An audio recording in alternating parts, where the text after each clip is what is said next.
नमस्कार, आदाब। Crime petrol dial 100 में आप सबका स्वागत है।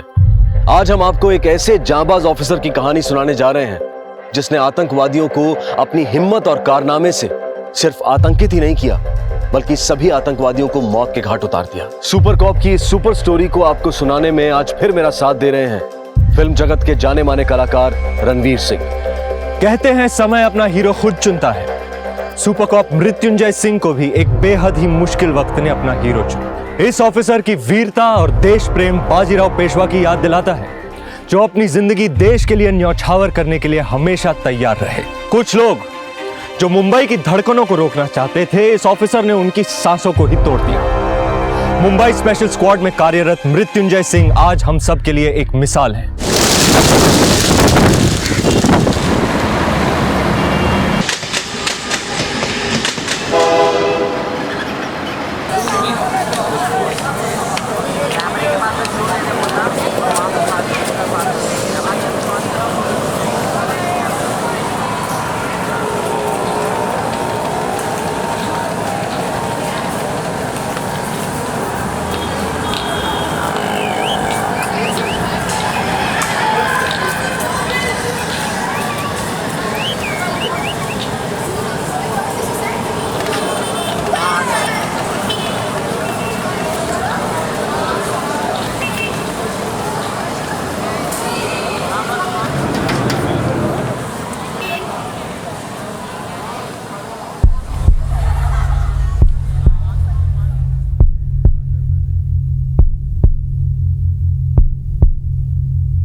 अभी हमें पता चला है कि मुंबई के एक अंधेरी मार्केट इलाके में एक बड़ा धमाका हुआ है, जिसमें करीब 85 लोगों की जान जाने की खबर है। ये आंकड़ा आने वाले कुछ घंटों में बढ़ भी सकता है। ये धमाका किस वजह से हुआ है या किसने किया, इस बात की पुष्टि अब तक नहीं हो पाई है।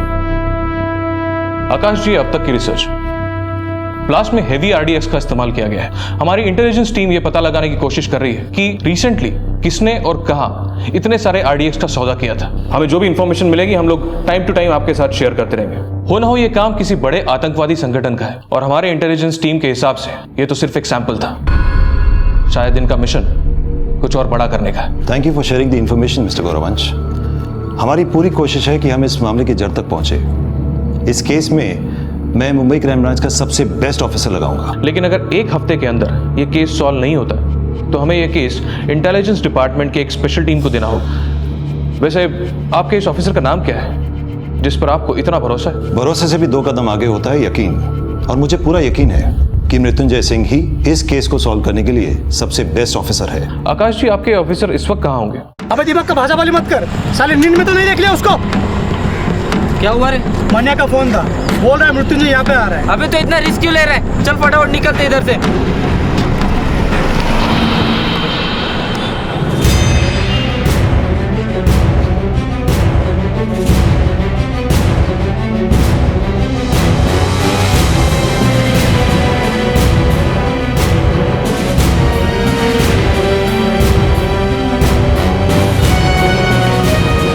तू रोक मत, भगा डाल, साला खुद ही हट जाएगा।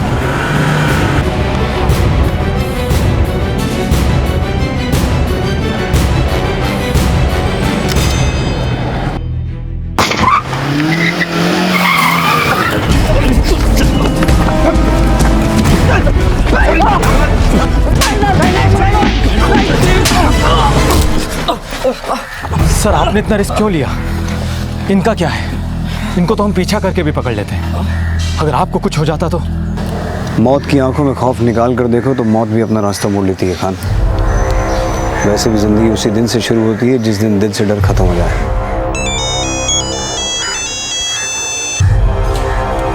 सर,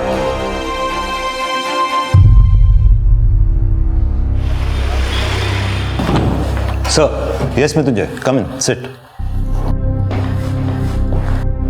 मृत्युंजय, इस धमाके की जांच हमें बड़ी तेजी से करनी होगी। जो लोग मरे उन्हें हम वापस तो नहीं ला सकते, पर उन आतंकवादियों को पकड़कर मरने वालों के घर वालों के साथ इंसाफ जरूर कर सकते हैं। और एक बात, अगर एक हफ्ते में हमने ये केस सॉल्व नहीं किया तो फिर ये केस इंटेलिजेंस डिपार्टमेंट के एक स्पेशल टीम को दे दिया जाएगा। लोग यही सोचेंगे कि मुंबई पुलिस केस सॉल्व नहीं कर पाई, और हमारी इंटेलिजेंस टीम के इन्फॉर्मेशन के हिसाब से इन आतंकवादियों का मिशन कुछ बड़ा करने का है। ये केस हम ही सॉल्व करेंगे, ये लोग हमसे बच नहीं पाएंगे। जो कुछ हो गया उसे बदला तो नहीं जा सकता, लेकिन मौत के इन सौदागरों को उनके अगले सौदे में मैं खौफ का आईना जरूर दिखा दूंगा। पाटिल, शिंदे, खान, इस बॉम्ब ब्लास्ट केस को अब हमें सॉल्व करना है और इस काम में तुम लोग मेरे साथ रहोगे। सर। पाटिल, एक हफ्ता है हमारे पास, एक हफ्ते में इस केस को खोद के इसकी जड़ तक पहुंचना है। मुझे उनके सिंडिकेट की हर खबर चाहिए। सर। खान, अपने सारे खबरों को काम पे लगा दो। मूव। सर।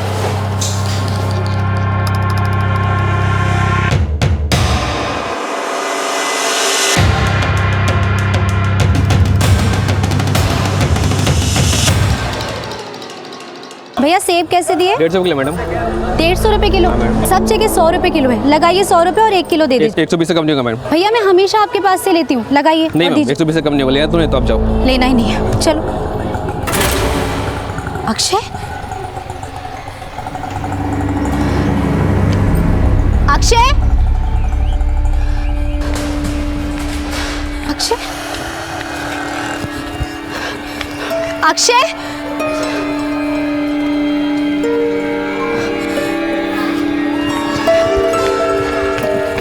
अक्षय, कितनी बार कहा है हाथ छोड़कर नहीं जाना है। और ये आइसक्रीम, क्या आइसक्रीम किसने दी तुम्हें?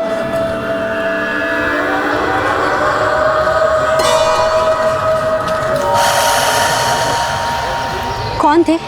पापा के कोई दोस्त थे? कोई पुलिस वाले अंकल थे? नहीं, वो अंकल से तो फर्स्ट टाइम मिला। अक्षय, आइंदा से कोई कुछ भी देगा नहीं लोगे, समझे? अब चलो घर। हमारे सूत्रों से मालूम चला है कि परसों के दिन अंधेरी मार्केट में हुए बॉम्ब ब्लास्ट का case Mumbai crime branch officer Mrityunjay Singh को सौंप दिया गया है। मृत्युंजय सिंह अपराधियों के लिए खौफ का दूसरा नाम है। मम्मी मम्मी जल्दी चलो, टीवी पे पापा का फोटो दिखा रहा है, चलो जल्दी। अब तक उन्होंने 50 से भी ज्यादा एनकाउंटर किए हैं। मम्मी, पापा भी सलमान खान की तरह सबको मारेंगे? वो कितनी जल्दी सॉल्व कर लेते हैं। अब सभी की निगाह crime branch officer Mrityunjay Singh पर टिकी हुई है। देवांशी, हमारे पापा हीरो है, हीरो। मम्मी, मुझे भी सब यही पूछते हैं, क्या पापा सच्ची में सुपरमैन है? नहीं, पापा को कभी उड़ते हुए देखा है? तो फिर फालतू की बकवास क्यों कर रहे हो? अब जल्दी से टीवी बंद करो और अपना होमवर्क कंप्लीट करो। मम्मी, कल तो संडे है। बम धमाके में 100 से ज्यादा लोग मारे गए। इस बॉम्ब ब्लास्ट के बाद तो बच्चे लोग को बाहर भेजने को भी डर लगता है। हाँ, सेफ्टी नाम की कोई चीज ही नहीं। क्या मालूम क्या होगा इस देश का।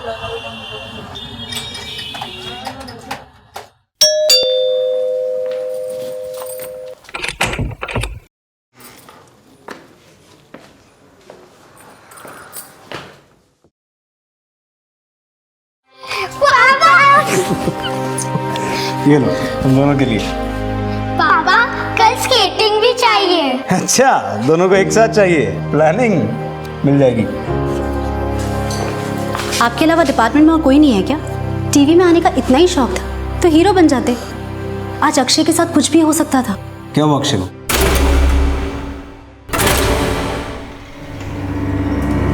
आज अक्षय को किसी ने 2 मिनट के लिए मेरे नजरों से दूर कर दिया था। उसे खाने के लिए ice cream the. And I am sure आपका कोई दोस्त तो था नहीं, अगर होता तो मुझसे जरूर मिलता। हेलो। बच्चा बहुत प्यारा है आपका, हमसे बोला कि उसको आइसक्रीम पसंद है तो हमने उसे वही वाला दिलाया। अब देखिए ना, आपके परिवार के बारे में कितना सोचते हैं, और एक आप हैं कुछ नहीं सोचते हमारे बारे में। क्या रे भाव पंडित, वैसे अच्छा लगा सुन के कि तूने गलत धंधे बंद कर दिए और बेबी सिटिंग चालू कर दिया है। चल अब जरा स्टाइल मत मार, तेरी पूरी जन्म कुंडली है मेरे दिमाग में।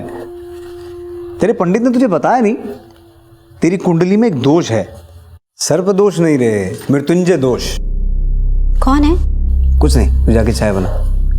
अबे तुझे नहीं, बीवी को बोल रहा हूँ। अब कान खोल के सुन, दोबारा मेरे बच्चे के आसपास तो क्या 10 किलोमीटर के रेडियस में भी दिखा ना तो फिर दोबारा तो किसी को दिखेगा ही नहीं। अखबार पढ़ता होगा ना? मालूम है ना अभी रिसेंटली हाफ सेंचुरी पूरी की है। अब एक नसीहत दूं फ्री में, पुणे से बाहर मत निकलना, और खासकर मुंबई में तो दोबारा दिखना ही मत, वरना 51वां नंबर, समझ गया ना? पापा मुझे फोन दो ना, कब से बात कर रहे हो, मुझे गेम खेलना है। चलो फोन रख, बच्चे को गेम खेलना है। चलो अब सो जाओ। गुड नाइट पापा। Good night.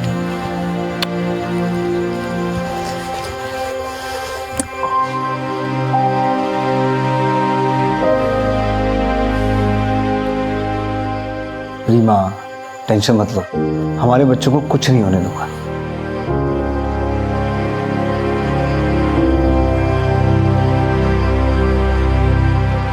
चंदे। हाँ सर।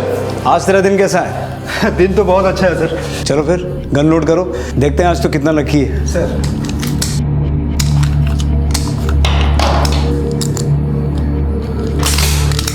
खान, ट्रेन कितने बजे की है? सर ट्रेन 6:30 बजे आती है।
टोकना नहीं साहब, मैं बताता हूँ। ये RDX में हाफिज मिर्जा को देना था साहब। भगवान खेड़े स्टेडियम साहब 9:30 बजे रात को।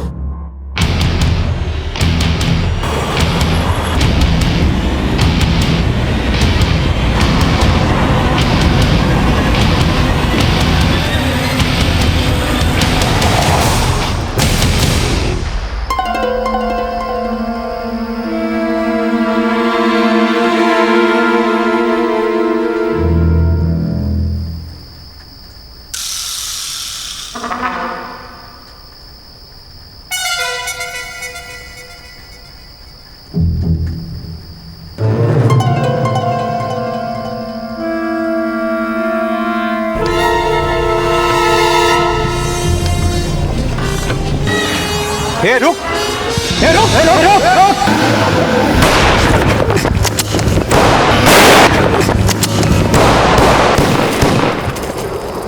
देखो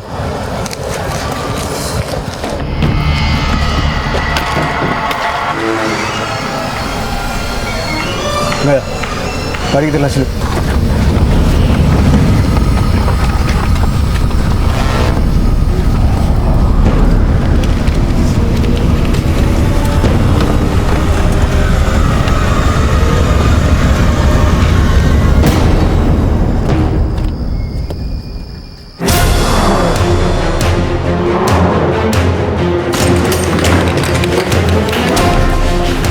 पूरा घर चेक करो।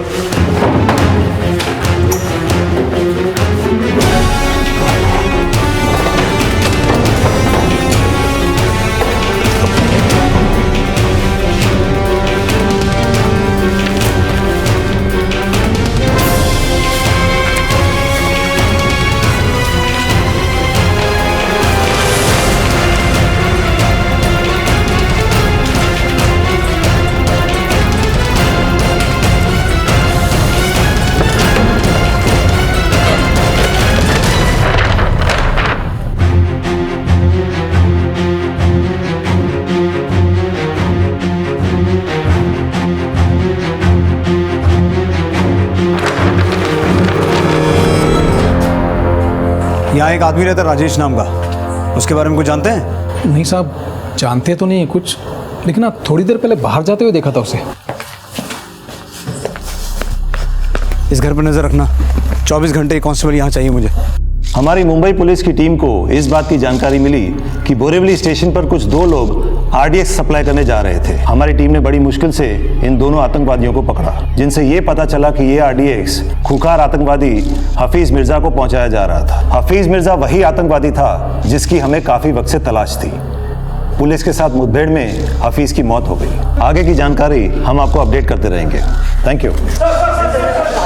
हम अपडेट करते रहेंगे। Thank you, thank you, thank you. तो अभी मुंबई के डीसीपी आकाश महाडिक ने ये खुलासा किया है कि एक बार फिर मुंबई आतंकवादियों के निशाने पर था, जिसे मुंबई पुलिस ने नाकाम कर दिया है। इस ऑपरेशन को लीड कर रहे थे crime branch officer Mrityunjay Singh. Akshay, Devanshi, आओ मैं तुम्हारा होमवर्क करवा देता हूँ। बात को पछाने की जरूरत नहीं है सिंह साहब। Nice work, I like it.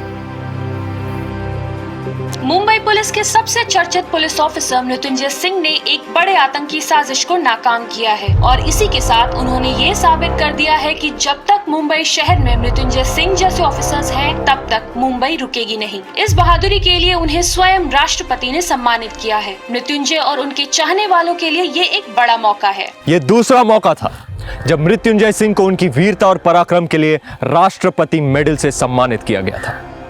जैसे बाजीराव पेशवा ने कुछ ही समय में करीब आधे भारतवर्ष पर अपना परचम लहरा दिया था, ठीक वैसे ही मृत्युंजय सिंह को भी भारत के कोने कोने से वाहवाही मिल रही थी। अपनी पूरी सर्विस में उनको कई पुलिस मेडल और सम्मान मिल चुके थे। वो अपने साथियों के लिए एक प्रेरणा स्रोत थे और पूरे पुलिस डिपार्टमेंट को उन पर नाज था। लेकिन इस बार एक बहुत बड़ी चुनौती उनके सामने खड़ी थी, क्योंकि खतरा अब तक टला नहीं था और जो सुराग राजेश नाम के आदमी के फ्लैट से मिले थे वो किसी बड़े खतरे की ओर इशारा कर रहे थे। ऐसा लग रहा था जैसे राजेश को पहले ही अंदेशा हो गया था कि पुलिस उसके ठिकाने तक पहुंचने वाली है और उसने ये फ्लैट अफरा तफरी में खाली किया है। मृत्युंजय को तलाश थी अब एक ऐसे सुराग की जो उन्हें राजेश तक पहुंचा सके। लेकिन क्या इस राजेश तक पहुंचना आसान था? क्या राजेश पुलिस की गिरफ्त में आ पाएगा? क्या मृत्युंजय सिंह को वो सुराग मिल पाएगा जिसकी उन्हें तलाश थी? सर। हेलो गौरवांश। मृत्युंजय, आपकी बहादुरी के काफी किस्से सुने हमने। आज आपसे मिलकर बहुत अच्छा लग रहा है। थैंक्स। सर, आपने बोला तो कुछ इंपॉर्टेंट अपडेट्स हैं? हाँ मृत्युंजय, बैठो।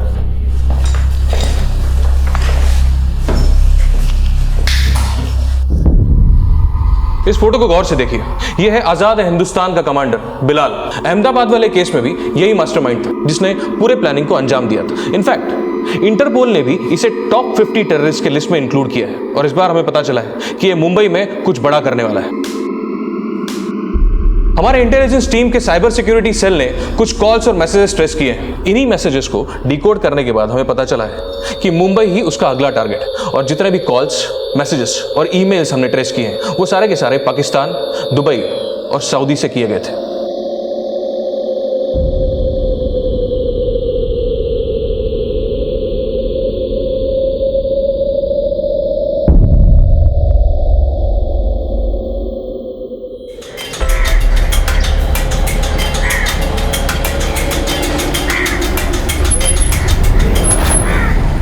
अमर? जी अंकल, आपसे मेरी फ़ोन पे बात हुई थी।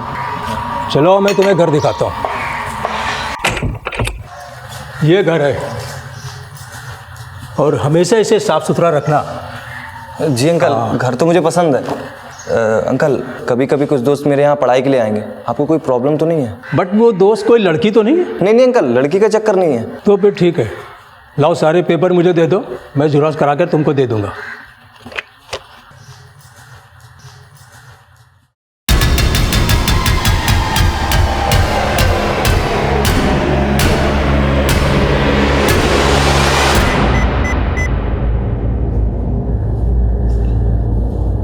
अहमदाबाद मिशन पूरा हुआ और अब बारी बंबई की।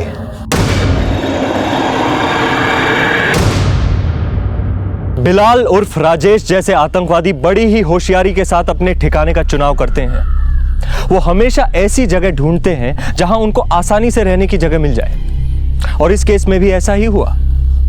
इस बार भी उसको रहने की जगह बड़ी आसानी से मिल गई, क्योंकि उसके मकान मालिक ने खास पूछताछ नहीं की और उस पर यकीन कर लिया। और यही हमारी सबसे बड़ी गलती होती है, क्योंकि हम अनजाने में इन आतंकवादियों के मकसद कामयाब बनाने में भागीदार बन जाते हैं। लेकिन अगर उस दिन उसके मकान मालिक ने उसकी ठीक से पूछताछ की होती तो शायद बिलाल को रहने की जगह नहीं मिलती।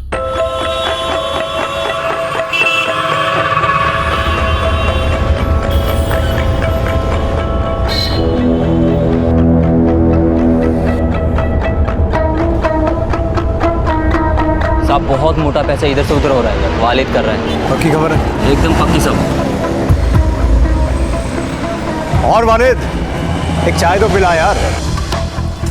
अरे क्या हो गया? चाय तो हमारे थाने की सरकती है। दोस्त, एक कटिंग और देना इसे। क्या रे वालिद, साला इतना माल छाप रहा और 6 रुपए की चाय पी रहा टपरी में। एक किधर साहब, इधर 6 रुपए के भी बांधे। अच्छा, देख मैं क्या लेके आऊं तेरे लिए। सुन, हाँ, माल इधर से इधर हो जाएगा, टेंशन नहीं है। अपना कमीशन 2% मिलेगा ना। देख भाई, बाद में मच नहीं मांगता है। हाँ मालूम है, हवाला का पैसा है, कड़क नोट मिलेगा। अरे पर पूछना तो बनता है ना। सब माफ कर दो साहब, सब ठोकना मत साहब। अरे नहीं रे, तुझे क्यों ठोकूंगा, तू दोस्त है अपना। सुन, अब बिना छू चुकी मुझे ये बता, इतना पैसा इधर से उधर ट्रांसफर किसके लिए किया? कोई ब्लास्ट का चक्कर है क्या? ब्लास्ट? अरे नहीं साहब, ऐसा होता तो मैं इसमें हाथ भी नहीं डालता। अभी सीधा ज्वेलरी का बिजनेस है, पैसा इधर का उधर शिफ्ट करना था। ब्लास्ट का कुछ नहीं इसमें।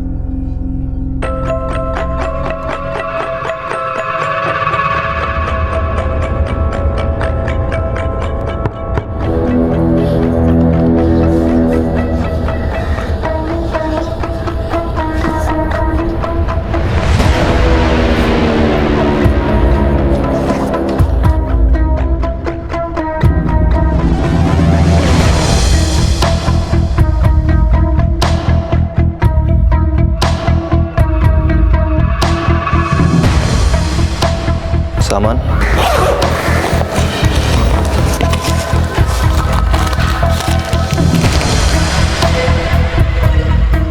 7 किलो है। इतना काफी होगा पूरी बंबई को हिलाने के लिए।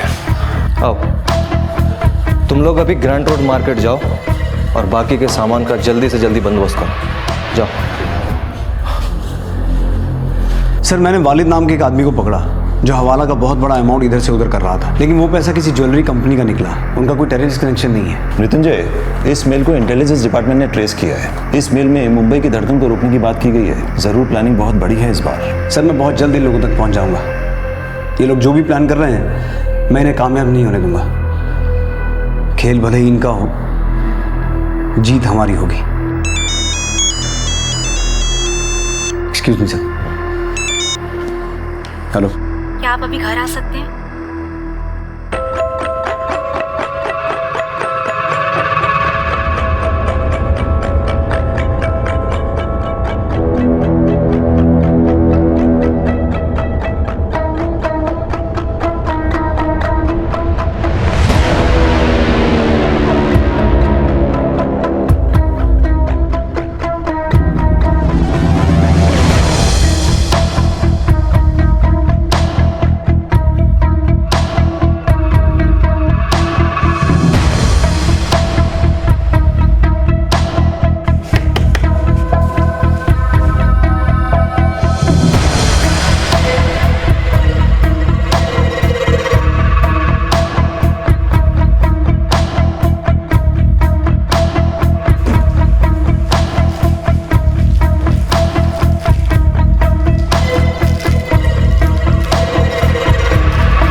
क्या हो रही माँ? अक्षय की तबीयत बहुत खराब है, फीवर उतर ही नहीं रहा है, उल्टी पे उल्टी कर रहा है।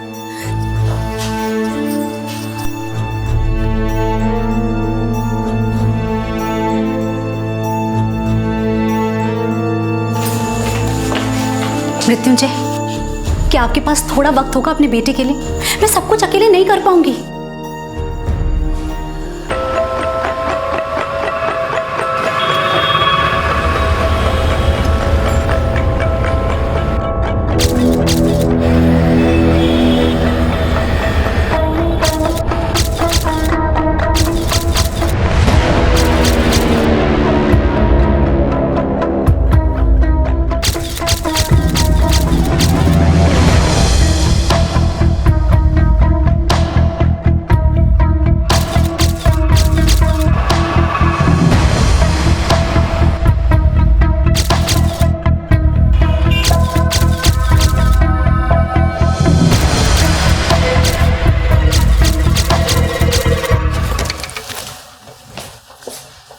डॉक्टर, कैसा अक्षय? आपके बेटे को अभी के अभी एडमिट करना पड़ेगा, वो बहुत ही सीरियस है। अब उसे यहाँ पहले क्यों नहीं लाया?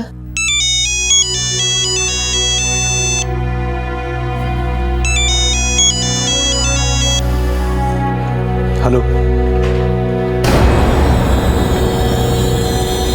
हाँ ठीक है। रीमा, वहां लाखों लोगों के बच्चों की जान खतरे में है, मेरा जाना बहुत इंपॉर्टेंट है, वरना कुछ दिन पहले जो बॉम्ब ब्लास्ट हुए थे वैसे हालात फिर से पैदा हो जाएंगे। मुझे अक्षय की चिंता है, पर मुझे और भी अक्षय और देवांशी की जान को बचाना है। मैं समझती हूँ, आप बेफिक्र होकर जाइए, मैं यहाँ अक्षय का ध्यान रखती हूँ। मृत्युंजय सिंह जैसे ऑफिसर अपनी जिंदगी में समझौता नहीं करते। बाजीराव की ही तरह मृत्युंजय भी अपने कर्म को सबसे ज्यादा अहमियत देते थे।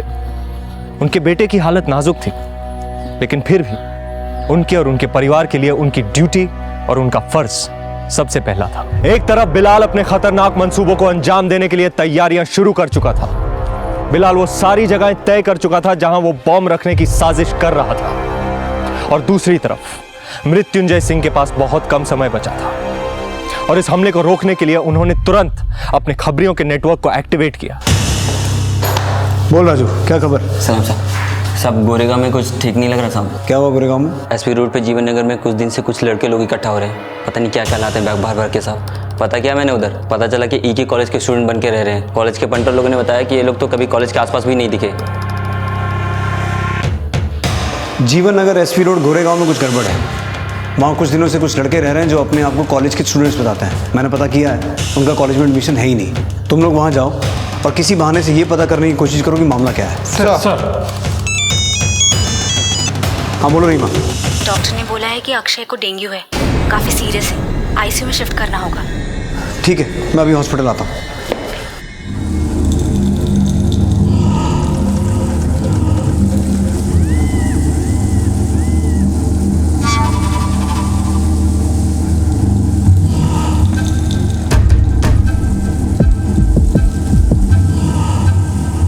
भाई बहुत जोर की भूख लगी है, बिरयानी मंगा ले क्या? मटन बिरयानी मंगा ले, और साथ में तंदूरी चिकन भी, और 2 विस्की की बोतल। जा। ठीक है।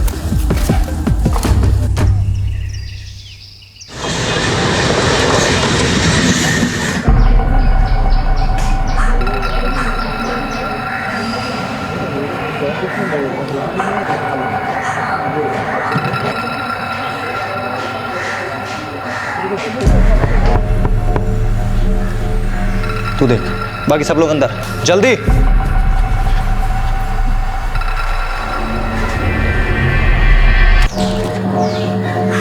हेलो सर, मैं एयरवेज मोबाइल कंपनी की तरफ से आया हूँ। आपके लिए पोस्टपेड में एक बढ़िया ऑफर है। 800 रुपये में अनलिमिटेड कॉलिंग और 3G डेटा फ्री है सर। शुक्रिया, हमको जरूरत नहीं है सर। 500 SMS भी फ्री हैं। I am not interested. Okay sir. थोड़ा सा पी लो। पापा मुझे जूस पीने का मन नहीं है। Come on, be brave boy. Juice नहीं पियोगे तो ताकत कैसे आएगी? ठीक कैसे होगे? लो थोड़ा सा पी लो। एक मिनट। हाँ बोल। ठीक है। अक्षय, पापा अभी गए अभी आए। देवांशी भैया को जूस पिला देना। पिएगा ना जूस?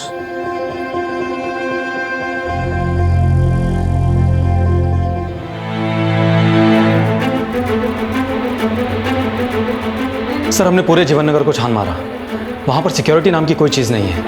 एक घर में एक लड़का मिला जिसने दरवाज़ा खोला, दिखने में एकदम सीधा साधा, लेकिन उस घर के अंदर काफ़ी सारा खाना पड़ा था जिसे देखकर लग रहा था कि काफ़ी लोगों ने आधा खाकर छोड़ दिया है। पड़ोसियों से कुछ पता चला? पड़ोसियों को ज़्यादा कुछ पता नहीं, ये लोग अभी वहाँ नए आए हैं। मृत्युंजय सर, गुजरात पुलिस ने अभी एक आतंकवादी को जामनगर से पकड़ा है। ये अब तक के हुए अहमदाबाद ब्लास्ट और मुंबई ब्लास्ट में शामिल रहा है। इंटेलिजेंस वाले अहमदाबाद केस के दौरान यूज किए गए फ़ोन नंबर्स की जांच कर रहे थे। उनके हाथ 5 नंबर्स लगे, जिनमें से एक गोरेगांव एरिया में एक्टिव था। मैं कल पूरी तैयारी के साथ वहाँ रेड करता हूँ।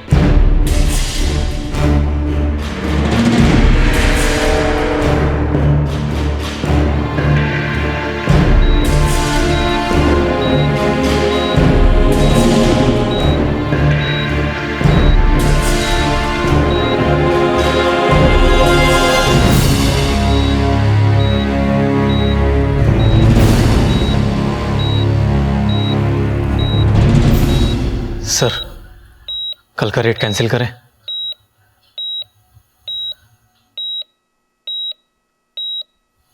आप कब से ऐसा सोचने लगे?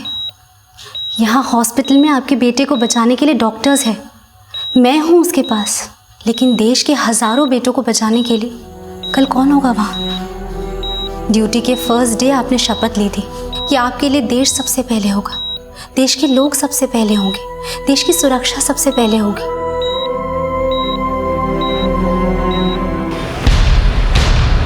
खान, पाटिल, शिंदे, ये वो घर है जहाँ तक हमें पहुँचना है। हमारी दूसरी टीम इस घर को पीछे से कवर करेगी। शिंदे, पाटिल, तुम दोनों लेफ्ट साइड कवर करो। मैं पहले दरवाजे तक पहुँच के उन्हें एक बार सरेंडर करने का मौका दूंगा। मेक श्योर इस घर का हर एग्जिट पॉइंट और विंडो पर हमारा टारगेट शार्प हो। वेरी इंपॉर्टेंट, पहले लोकलाइट्स को वहाँ से निकालना है। खान, तुम मेरे साथ रहोगे। Sir we don't have to miss it guys. Let's go. आज हमारा मिशन पूरा होते ही हम लोग अलग अलग रास्ते निकल जाएंगे। सबके टिकट्स अलग अलग ट्रेन की है, ये लो आपस में बांट लो। धमाके के कुछ दिन बाद हम चुप बैठेंगे और फिर एक नए धमाके की प्लानिंग। ये प्लानिंग कब होगी मैं तुम लोगों को इत्तला कर दूंगा। और ये लो कुछ पैसे। आज शाम लोखंड वाला मार्केट, अंधेरी स्टेशन, दादर, CST और होटल लाइमलाइट, इन सारी जगहों पर भीड़ काफ़ी ज़्यादा होगी। हमारे लिए इससे अच्छा मौका नहीं हो सकता अपने मंसूबों को कामयाब बनाने का।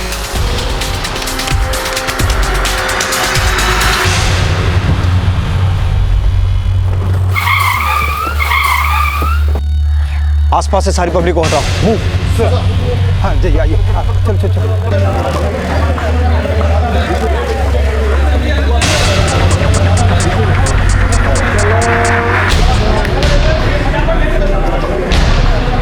पुलिस है।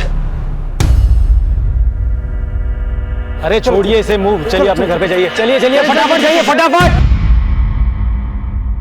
पाटिल, शिंदे, तुम दोनों ये एरिया कवर करो। सर, तुम तीनों पीछे जाओ, be alert. Khan sir.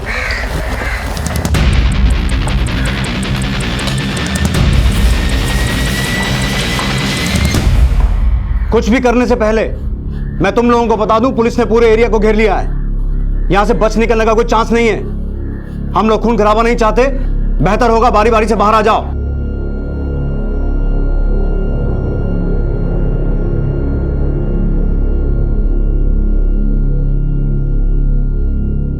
Fire कोई नहीं करेगा जब तक मैं ना बोलूं।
अक्षय के साथ। अक्षय ठीक है, लेकिन ये आपको क्या हो गया?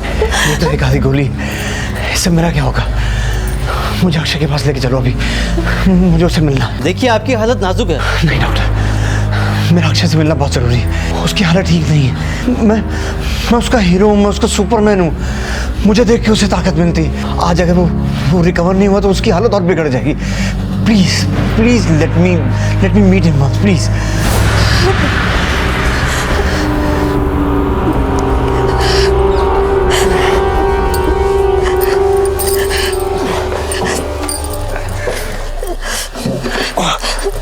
आराम से।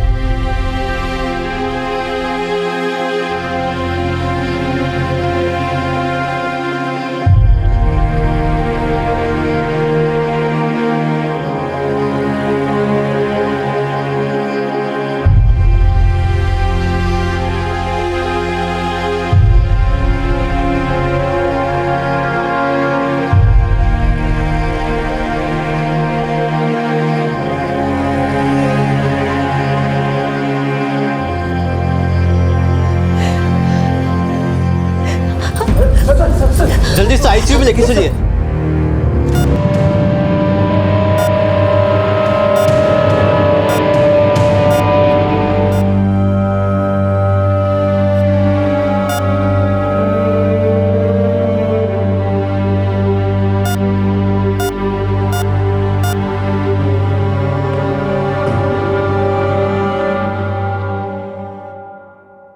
आई एम सॉरी।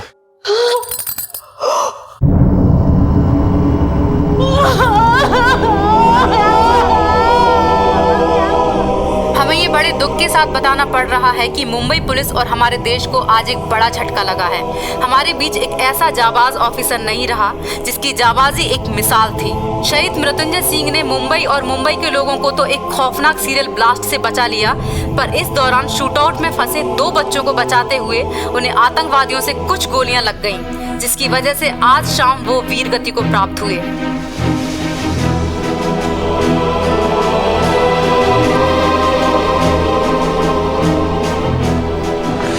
मम्मी, मेरे पापा एक सुपर हीरो है। उन्हें बहुत लोग को बचाया। I am proud of my dad. हाँ बेटा, ये हमेशा हमारी यादों में जिंदा रहेंगी। अपने देश और देशवासियों की सुरक्षा के लिए मृत्युंजय सिंह ने अपनी जान गंवा दी। मुंबई पुलिस ने भी अपने वीर साथी के लिए शोक मनाया और हजारों की संख्या में लोग उनके अंतिम संस्कार में शामिल हुए। मृत्युंजय सिंह आज इस दुनिया में नहीं है, लेकिन अपने काम और अपने देश प्रेम की वजह से आज भी उन्हें याद किया जाता है और आज करोड़ों हिंदुस्तानियों के लिए वो एक मिसाल बन चुके हैं। क्राइम पेट्रोल डायल 100 उनकी शहादत को सलाम करता है। मृत्युंजय सिंह असल मायने में हीरो हैं और ऐसे ही एक वीर योद्धा बाजीराव पेशवा के किरदार में आप मुझे देखेंगे। इसीलिए देखना मत भूलिएगा बाजीराव मस्तानी कल आ रही है आपके नजदीकी सिनेमा हॉल्स में। रणवीर, आपका बहुत बहुत शुक्रिया यहाँ आने के लिए और क्राइम पेट्रोल डायल 100 की पूरी टीम की तरफ से और क्राइम पेट्रोल के दर्शकों की तरफ से आपको बाजीराव मस्तानी के लिए ढेर सारी शुभकामनाएं। थैंक यू सर, मैं इतना ही कहना चाहूँगा, आपका बहुत बहुत शुक्रिया। मैं बहुत आभारी हूँ आपका, आपकी टीम का, मुझे यहाँ आने दिया, को एंकर करने दिया। बहुत मज़ा आया। कमाल का शो है सर आपका, आप कमाल के हो, हमारे दर्शक तो कमाल ही हैं, आपकी टीम कमाल की है। Thank you and all the very best. Thank you and best, all the best to you. Thank you sir. ये हमारे लिए गर्व की बात है कि बाजीराव पेशवा और मृत्युंजय सिंह जैसे वीरों ने हमारे देश में जन्म लिया। मृत्युंजय शायद आज हमारे बीच होते अगर बिलाल के मकान मालिक ने अपना मकान किराए पर देने से पहले बिलाल की पूरी जांच पड़ताल की होती। एक जिम्मेदार नागरिक होने के नाते ये हमारा फर्ज बनता है कि हम सरकार द्वारा बनाए गए हर छोटे बड़े नियम का पालन करें, क्योंकि हमारी छोटी सी चूक एक बड़ी वारदात को अंजाम दे सकती है। आपसे फिर मुलाकात होगी अगले एपिसोड में एक और चौंका देने वाले केस के साथ। तब तक अपना और अपने परिवार का ख्याल रखें और देखते रहें क्राइम पेट्रोल डायल 100। सबक एक को, सीख हम सबको। जय हिंद। विशाल, बेटा पापा बोल रहा हूँ। हाँ वो मेहरा अंकल के फोन से।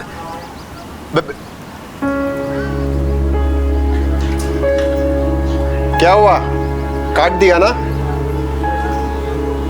बिजी था। तुम क्या जानो बिजी रहना क्या होता है? दिन भर काम लगा रहता है। ये लो अपना फोन। तुम्हारे बेटे की तरह निकम्मा नहीं है मेरा बेटा। अब जाओ दौड़ना शुरू करो। मुंह क्या देख रहे हो?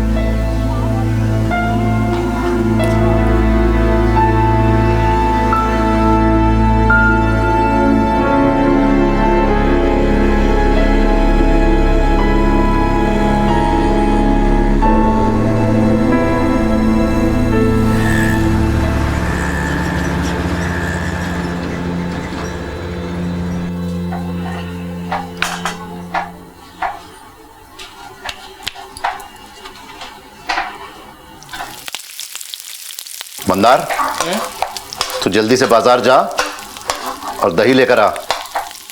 विशाल को छोली पूरी के साथ साथ बूंदी का रायता बहुत पसंद है। जल्दी जा। आओ पण सर, एक दफा फोन करके पूछ लो ना। नहीं मतलब विशाल भैया और भाभी आने वाले भी है कि नहीं चिंटू बाबा के साथ। वो क्या है ना कि मेरे को खाना पड़ता है। लास्ट टाइम भी 3 दिन मैंने ही खाया था सब खाना। चुप कर। विशाल ने मुझसे वादा किया है कि वो बहू और चिंटू को लेकर संडे को जरूर आएगा। और पता है आज संडे है, वैसे भी हमें डिनर की तैयारी भी करनी है। तू जल्दी से दही लेकर आ वरना नौकरी से निकाल दूंगा। ये छोड़ जा। नहीं आएंगे।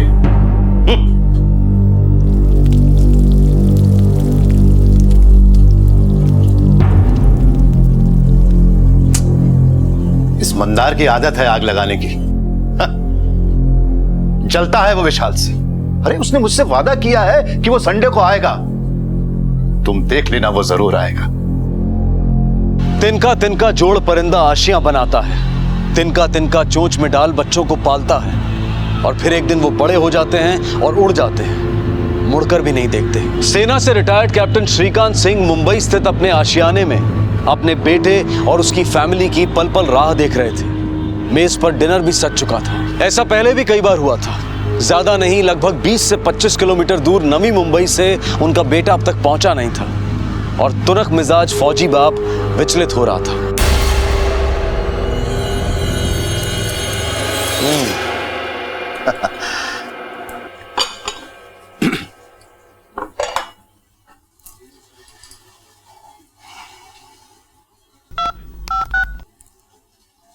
विशाल,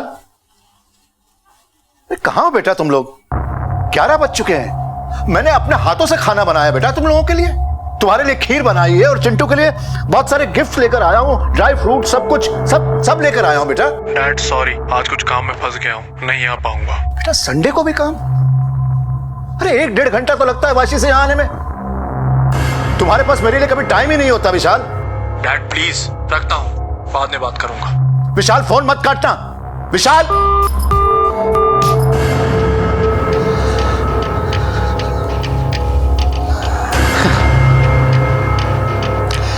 काट दिया। बाप से भी बात करने का टाइम नहीं है इसके पास। काम काम बस काम। पाल पोस के बड़ा किया है मैंने। मंदार, बिस्किट लेकर आओ। मंदार, कहां मर गए? सर जाकर बिस्किट लेकर आ। जाने दो ना सर, आप तो खाना खा लो ना। अब तुझसे जितना खाए उतना ही करा कर।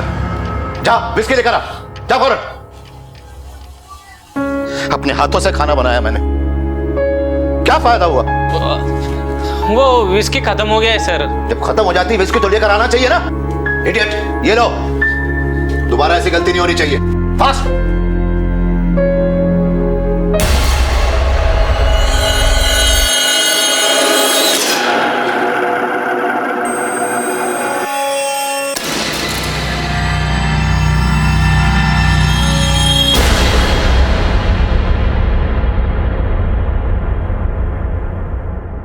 बाप के लिए भी टाइम नहीं है, संडे को भी काम।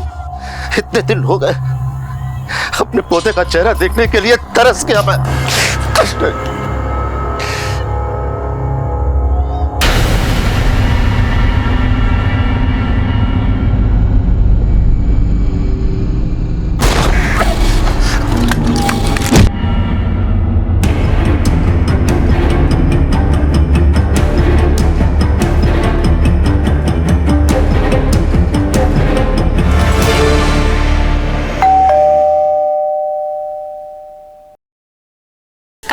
सोए।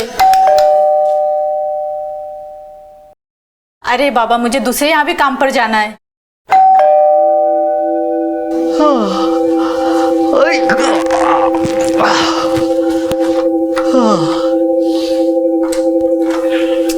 अरे काय रे बाबा, तू पण कभी से बेल बजा रही मैं। अरे आखीच नहीं खोली ना मेरी, वो ना रात को थोड़ी जास्त झाली होती मला। साहब ने कान पकड़ के उठाया नहीं लगता आज तुझे। सर पण सोयले अभी तलक। तू तेरा पटपट काम कर ले, हाँ? पण ऐक ना, सर को बोलना नहीं है कि मैं अब भी उठा, नहीं तो कान पकड़ के परेड करा देंगे ना मेरे को। अच्छा, नहीं बोलते। सर, सर,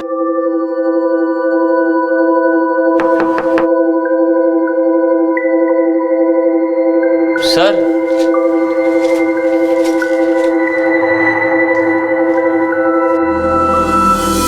अभी तक नहीं आया है मॉर्निंग वॉक से। अच्छा ही हुआ जो अभी तक नहीं आए, नहीं तो बोम्बा बोम करते थे मेरे नाम से। अगे भारती, तू फटाफट साफ सफाई कर ले, हाँ? मैं सर को नीचे देख के आता हूँ। बराबर, ठीक है। सर को देखा क्या तूने? हाँ देखा ना, रात में देखा 3:30 बजे। 3:30 वाजता? पण तेरे को कैसे मालूम? हाँ? तू तो अब भी आया होगा ना, दिन का ड्यूटी होता ना तेरा। मेरा डबल ड्यूटी है आज, और रात वाले ने छुट्टी लिया ना। हाँ। रात में मेरा जैसे ही आंख लगा ना, गाड़ी का आवाज सुना मैं। अरे कैप्टन साहब,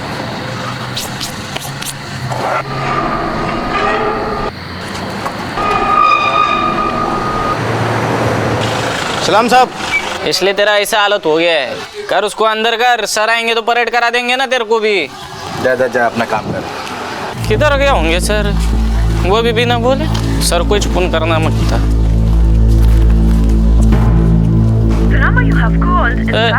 स्विच ऑफ आ रहा, किधर गए होंगे सर?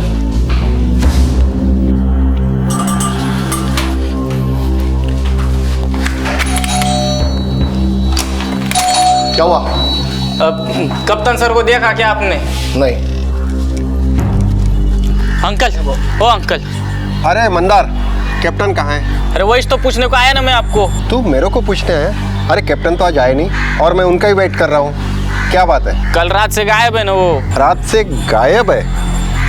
अरे नहीं नहीं, कहीं भी वो जाते हैं ना तो मुझे बोल के जाते हैं। तू फिक्र मत कर, घर जा।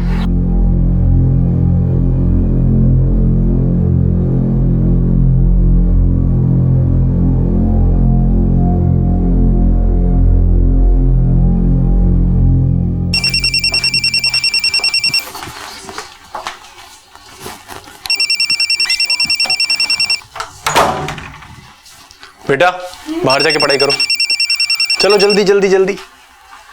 शाबाश, कितना अच्छा बच्चा है। जल्दी जल्दी जल्दी। हेलो, क्या बब्बन, कितनी बार समझा करके भेजा था तुझे, फिर भी गलती। क्या करूं मैं तेरे साथ, मुझे तो समझ नहीं आता। अब तो मुझे पैसों के लिए फोन मत करना, समझा?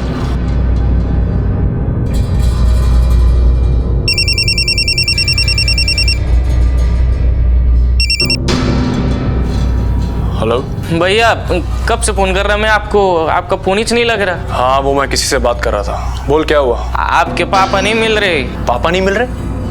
पापा कोई छोटे बच्चे हैं जो गुम हो जाएंगे? अब तुझे पता है ना पापा के मूड के बारे में, कितने घुमक्कर टाइप के हैं। चले गए हों किसी दोस्त से मिलने के लिए। तू एक काम कर, बुआ को फोन करके पूछ ले, पुणे ना गए उनसे मिलने के लिए, और मैं तुझे शाम को फोन करता हूँ, ठीक है? हाँ बिजी हूँ थोड़ा भी। भैया हेलो, कैसी औलाद है, बाप की चिंता ही नहीं है।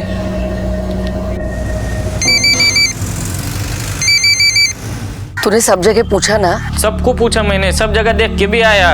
कल रात से ही नहीं है, मेरे को तो कुछ सूझ ही नहीं रहा क्या करूं अभी। मैं फोन करके देखती हूँ, अगर रात तक घर नहीं आए तो बता देना, मैं कल सुबह जल्दी पहुंच जाऊंगी। आज की तेज भागती जिंदगी में रिश्तों को टेकन फॉर ग्रांटेड, यानी कि रिश्तों के प्रति बेपरवाही आम सी बात है। कैप्टन को लापता हुए कुछ घंटे हो चुके थे, बेटे को फुर्सत नहीं थी, नौकर को कुछ सूझ नहीं रहा था। वो शहर के लगभग सभी जानकार लोगों को फोन मिला चुका था, हर जानकार गली मोहल्ले में कैप्टन को तलाश चुका था, पर यूं अचानक कैप्टन कहां चले गए थे? नौकर की सूचना पर कैप्टन की बहन उषा चौहान पुणे से मुंबई आ पहुंची और आते ही उन्होंने गोरेगांव पुलिस स्टेशन का रुख किया। कल रात से गायब है भैया। मंदार ने फोन करके बताया मुझे। बहुत चिंता हो रही थी, इसलिए भागे भागे आ गई हूँ मैं पूना से। एक तो वैसे ही गुस्सा उनके नाक में बैठा रहता है। डर लग रहा है कि गुस्से में कहीं घर से चले ना गए हो। तुझे कैसे पता चला सिंह साहब गायब हैं? वो वॉचमैन मेरे को बोल रहा था, मतलब वो मेरे को बोला कि कल रात को 3:30 बजे सर अपने गाड़ी में किधर तो भी निकल गए। तब तो क्या कर रहा था? मैं तो सो रहा था ना साहब। सर रात को चले गए और तुझे कुछ पता नहीं चला, ऐसा तो नहीं हो सकता। अब सर ने दिन भर कुछ तो तैयारी की होगी और रात को जाते वक्त जब दरवाजा खोला होगा तुझे कुछ तो सुनाई दिया होगा। वो संडे था ना सर, तो मैं थोड़ी सी थोड़ी ज्यादा ही छो गई थी। कप्तान सर ने तो खाना भी नहीं खाया था। उनका बेटा आने वाला था ना घर पे अपने फैमिली के साथ में, मगर आए ही नहीं वो। कप्तान सर बहुत गुस्से में थे, इसके लिए मैंने भी डिस्टर्ब नहीं किया। सोचा बाप बेटे का झगड़ा है, मैं गाय को बीच में पड़ूं। और वैसे भी हमारे कप्तान सर ले डेंजर है, गुस्से में आके गोली वोली मार देंगे तो क्या भरोसा।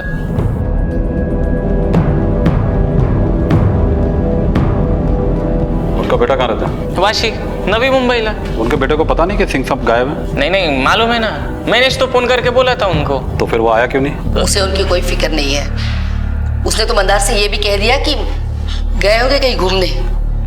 विशाल की शादी हुई है तब से विशाल भाई के साथ नहीं रहता। उसकी पत्नी को और उसको भाई के साथ रहना अच्छा नहीं लगता, शायद इसीलिए थोड़े चिड़चिड़े से रहते हैं। एक ही तो बेटा है उनका, लेकिन न ठीक से बात करता है न उनका ख्याल रखता है। उनके बेटे विशाल सिंह को कैसे पता कि सिंह साहब घूमने गए? उसका ऐसा है ना साहब कि हमारे सर को आदत है, वो जाते ऐसे बीच बीच में कभी 8-10 दिन घूमने के लिए। हाँ, मगर जब भी जाने के मेरे को बोल के जाने के। ये तो फर्स्ट टाइम ही ऐसा हुआ कि एक तो आधी रात गए और ऊपर से कुछ बोला भी नहीं, इसलिए थोड़ी चिंता हो रही है सब। अब आप ही बताओ, ऐसे आधी रात को कोई जाता है क्या घूमने? कोई लेटर और मैसेज वगैरह छोड़ के गए? नहीं, कोई लेटर वगैरह तो नहीं। अब बस एक ट्रैवलिंग बैग नहीं है और थोड़ा बहुत कुछ कपड़ा भी नहीं है। सिंह साहब की एक फोटो दे दीजिए और कार डिटेल लिखवा दीजिए। बुआ, क्या जरूरत थी पुलिस कंप्लेंट लिखवाने की? और ये तो है ही गवार, और आप भी इसकी बातों में आ गई। पता है ना तुझे पापा के मूड के बारे में? चले जाते हैं बाहर घूमने के लिए, आ जाएंगे वापस। याद है ना, आज से 2 साल पहले क्या हुआ था? मनाली चले गए थे 10 दिन के लिए, और 10 दिन में सिर्फ उन्होंने एक ही कॉल किया था। आपकी बात बराबर है भैया, पर वो मेरे को बोल के जाते, फोन करते रहते, और उनका फोन भी बंद है ना। सिंपल सी बात है, मोबाइल में नेटवर्क नहीं होगा या फिर फोन की बैटरी चली गई होगी। पुलिस उनके बारे में इंक्वायरी करेगी और लोग उनके बारे में 10 तरह की बातें करेंगे, वो अलग। बेवकूफ कहीं का।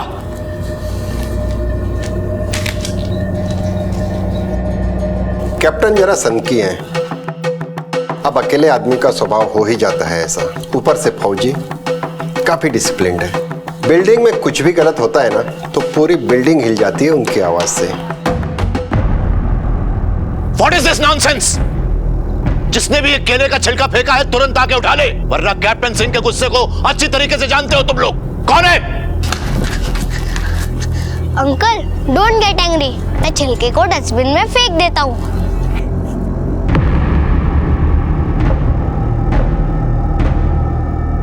जितनी जल्दी उन्हें गुस्सा आता है ना उतनी जल्दी वो शांत भी हो जाते हैं। एक बात है, उनका बेटा उन्हें बहुत नेग्लेक्ट करता था। हो सकता है उसी बात से गुस्सा हो के वो कहीं चले गए हों। हाँ साहब, बहुत डर लगता था कैप्टन साहब से। वैसे मैंने जाते हुए देखा था कैप्टन साहब को। कितने बजे? साहब ये कोई 3:30 बजे।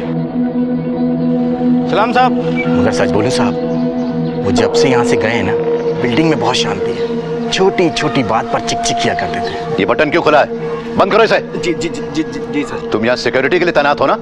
एक भी सिलवट नहीं आती थी हमारी वर्दी पर। और जरा अपनी वर्दी की तरफ देखो, हम भी अपनी देश की सिक्योरिटी का काम करते थे। उसी तरीके से तुम भी इस बिल्डिंग की सिक्योरिटी के लिए तैनात हो ना? जी। वर्दी ऐसी होनी चाहिए कि अंदर आने वाला डर के तुमसे 2 कदम पीछे हट जाए। अंडरस्टैंड? जी। अब आप ही बताइए ना साहब, कहाँ देश का महान फौजी और कहाँ ये बिल्डिंग का मामूली सा वॉचमैन। जरूरत पड़ने पर बड़े साहब तुम्हें पुलिस स्टेशन बुलाएंगे। शहर छोड़ के कहीं जाना मत। जी sir. Captain uncle is the best. मुझे बहुत प्यार करते हैं, अच्छी अच्छी स्टोरी भी सुनाते हैं। तो ऐसे थे हमारे नेताजी सुभाष चंद्र बोस और उनकी आजाद हिंद सेना, समझे? जी सर। अब ये बताओ कि उनका नारा क्या था? तुम मुझे खून दो, मैं तुम्हें आजादी दूंगा। Very good, keep it up. अब नेताजी की कहानी जो मैंने सुनाई और उनका ये नारा तुम सब हमेशा याद रखना। बच्चों से बहुत लगाव है उनको, बड़ों पर चाहे जितना भी गुस्सा करें, लेकिन बच्चों के साथ बच्चा बनकर खेलते हैं। वो क्या है ना सर, पोते से तो मिल नहीं पाते, तो सोसाइटी के बच्चों के साथ ही खुश रहने लगे। अपने बेटे से बिल्कुल नहीं बनती है उनकी। देश की सरहद की सुरक्षा में अपना जीवन अर्पण करने वाले कैप्टन श्रीकांत सिंह की अपनी ही सोसाइटी में मुख्तलिफ छवि थी। कहीं एक खौफ पैदा कर देने वाले कड़क डिसिप्लिनेरियन की, तो कहीं प्रेरणा भरी कहानियां सुनाने वाले बुजुर्ग की। लेकिन इन दोनों तस्वीरों के बीच में कैप्टन श्रीकांत की एक तस्वीर और भी थी, अपने ही परिवार, अपने ही बेटे से मायूस एक पिता की, अपने पोते से ना मिल सकने के गम में जीते एक दादा की। काफी दिन गुजर गए लेकिन कैप्टन की कोई खबर नहीं थी। घर से कैप्टन अपने होशो हवास अपनी मर्जी से निकले थे, लेकिन मंजिल और मकसद अब तक किसी को पता नहीं था। नौकर मंदार के हिसाब से कैप्टन साहब कभी भी बिना बताए घर से बाहर नहीं जाते थे। उनका फोन बंद है, ऊपर से अब तक उन्होंने किसी को कांटेक्ट भी नहीं किया है। सीनियर सिटीजन है, इस केस पे हमें कुछ ज्यादा ध्यान देना होगा। उनकी कार के बारे में कुछ पता चला? नहीं सर, अभी तक तो नहीं, लेकिन उनकी गाड़ी की डिटेल्स हमने सारे थानों में भेज दी है। और कॉल रिकॉर्ड? सर ये रहे। सर कैप्टन के मोबाइल की लास्ट लोकेशन उनका घर ही था, और 23 नवंबर की रात के बाद से वो मोबाइल अभी तक ऑन नहीं हुआ है। और सर उनके गायब होने के पिछले 24 घंटों में उनकी बात 2 लोगों से हुई थी, उनकी बहन से और उनके बेटे से। लास्ट कॉल बेटे को थी, और उसके पहले के भी कॉल रिकॉर्ड्स हमने चेक किए हैं सर, लेकिन कोई ऐसा नंबर नहीं मिला जिस पे डाउट हो। बेटे की कॉल रिकॉर्ड मंगाओ, पता करो 30 तारीख की रात वो कहाँ था। हम उसके घर जाकर पूछताछ करते हैं और साथ में नौकर मंदार को भी ले लेते हैं। पुराना नौकर है, बाप बेटे के रिश्ते को अच्छी तरह से समझता होगा। अच्छा एक बात बता, ये कैप्टन सिंह साहब और उनकी बहन के बीच में रिश्ता कैसा था? बेटे से जब भी गुस्सा होने के बहन के घर पे तो जाते थे वो। और बेटे के साथ? बेटा तो फोन भी करके नहीं पूछने का उनको। हाँ, एक बार घर पे आया था, हम लोग को चिल्लम चिल्ली करके गया। वो बोल रहा था क्या जरूरत थी पुलिस में मिसिंग रिपोर्ट लिखाने की। बुआ, क्या जरूरत थी पुलिस कंप्लेंट लिखवाने की? और ये तो है ही गवार, और आप भी इसकी बातों में आ गई। अच्छा एक बात बताइए, कैप्टन सिंह साहब और उनके बेटे के बीच में हाल फिलहाल में कोई झगड़ा वगैरह हुआ था? साल में 1-2 बार ही आने का उनका बेटा। हाँ, जब भी घर पे आने का झगड़ा ही करने का उनसे। यहाँ से गुजर रहा था, सोचा आपसे पूछ लो, क्या डिसाइड किया आप? मैं चिंटू से मिलने के लिए तरस गया हूँ, और तुम हो कि पापा चिंटू से तो आप फिर भी मिल लेंगे, लेकिन इस फ्लैट को बेचने के बारे में आपने क्या सोचा है? एक बहुत अच्छी अपॉर्चुनिटी है मेरे पास, मैं अपना बिजनेस स्टार्ट कर सकता हूँ पापा। तुम्हें सिर्फ इस फ्लैट में इंटरेस्ट है, अपने बाप की कोई फिक्र नहीं है। मुझे लगा तुम इतने महीनों के बाद अपने पापा से मिलने आए हो, और तुम। पापा please stop being so emotional, practically सोचिए, इतना बड़ा टेरेस फ्लैट है और आप इस फ्लैट में अकेले रहते हैं। हम आपके लिए 1 BHK भी तो ले सकते हैं ना, और मैं और मेरी वाइफ यहाँ पर रहने के लिए कभी भी नहीं आएंगे। मैं ये फ्लैट अपनी जिंदगी रहते कभी नहीं बेचूं, चाहे कुछ भी हो जाए। इस फ्लैट में मेरी और तुम्हारी माँ की यादें कैद है, तुम्हारा बचपन, तुम्हारा सब कुछ, तुम्हारी चीज है। ठीक है, मत बेचिए, रहिए यहाँ पर बिल्कुल अकेले। मैं कभी नहीं आऊंगा यहाँ पे, कभी भी नहीं। विशाल, बाप के लिए टाइम नहीं, और बाप के फ्लैट को बेचकर पैसे चाहिए। ऐसा लगता है आपसे ज्यादा फिक्र नौकर मंदार को है आपके पापा की। पापा ने बिगाड़ रखा था उसको, सर पे बिठा के रखा हुआ था। क्यों? आप तो उनके इकलौते बेटे हैं, आपको सर पे नहीं चढ़ा है? मतलब क्या है आपका? मतलब ये कि आपके और आपके पापा के बीच गोरेगांव वाले फ्लैट को लेकर झगड़े नहीं हुए थे? तो मंदार ने चुगली की है आपको? बात सच है कि नहीं? बाप बेटे के बीच में प्रॉपर्टी को लेकर के बहस नहीं हो सकती क्या? बाप बेटे के बीच में प्रॉपर्टी को लेकर बहस ही नहीं, और भी बहुत कुछ हो जाता है। What do you mean? आप डाउट कर रहे हैं मुझ पे? आपको विश्वास नहीं है ना कि पापा सेफ है और घूमने गए हैं? Wait a minute, I'll show you. ये SMS देखिए। अगर पापा को मुझ पे विश्वास नहीं होता तो उनका अकाउंट नंबर मेरे मोबाइल के साथ लिंक्ड अप नहीं होता। उनके अकाउंट में जो भी ट्रांजैक्शन होती है पहला SMS मुझे आता है। ये देखिए आप, ये SMS कुर्ग में कल 50,000 रुपए विड्रॉ किए हैं पापा ने, और ये SMS भी 2 दिन पहले का ही है। अब आप बताइए मुझे, आप इस SMS पे ट्रस्ट करेंगे या हमारे नौकर मंदार पे? ट्रस्ट पे इन्वेस्टिगेशन नहीं होता है, डाउट पे होता है। हमें आपके पापा की बैंक डिटेल्स और इस SMS की डिटेल्स दोनों चाहिए। सर कुर्ग ब्रांच से सीसीटीवी फुटेज नहीं मिल पाई है। उस दिन कैमरे की सर्विसिंग हो रही थी, लेकिन सर 50,000 का विड्रॉल हुआ है, वो भी सेल्फ चेक से। इतनी इन्फॉर्मेशन मिली है सर। कैप्टन कुर्ग में बैंक से पैसे भी विड्रॉ किए, फिर अब तक किसी से कोई कांटेक्ट क्यों नहीं किए? कुर्ग ऐसी जगह तो है नहीं जहां पे मोबाइल नेटवर्क ना हो, फिर उनका मोबाइल फोन अभी तक स्विच ऑफ क्यों है? कहीं ऐसा तो नहीं कैप्टन खुद कुछ छुपाने की कोशिश कर रहे हैं हम सबसे? सर बाप बेटे के बीच में प्रॉपर्टी को लेकर झगड़ा था, हो सकता है कैप्टन साहब बेटे से नाराज हो इसलिए फोन नहीं कर रहे होंगे। तो नौकर मंदार और बहन से तो बात कर सकते हैं ना, गुस्सा बेटे पे, नौकर और बहन पे नहीं। रात को 3:30 बजे कैप्टन का घर से निकल जाना, वो भी बिना किसी को बताए। सलाम साहब। और तब से लेके अब तक उनका किसी से भी कोई कांटेक्ट नहीं करना, ये कोई सिंपल सा मिसिंग केस नहीं। उस रात कुछ तो जरूर गलत हुआ है।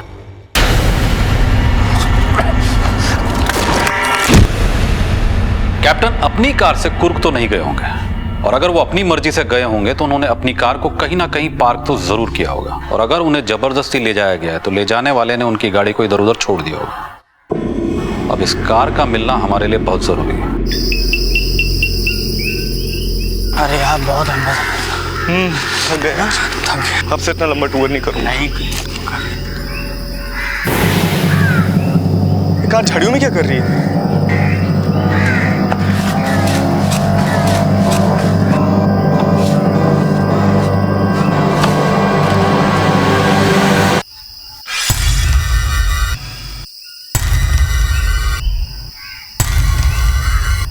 हेलो। छोड़ना नहीं चाहिए, जंगल का चप्पा चप्पा छान मारो, कुछ ना कुछ तो जरूर मिलेगा। सर पिछली सीट पे खून के निशान मिले हैं, गाड़ी की इन्वेस्टिगेशन अभी जारी है। ये केस मिसिंग का नहीं है, इसका मुझे पहले से अंदाजा था। गाड़ी में खून के निशान का मिलना मतलब साफ है, ये एक हत्या का मामला है। चलो कैप्टन के घर चलकर तलाशी लेते हैं।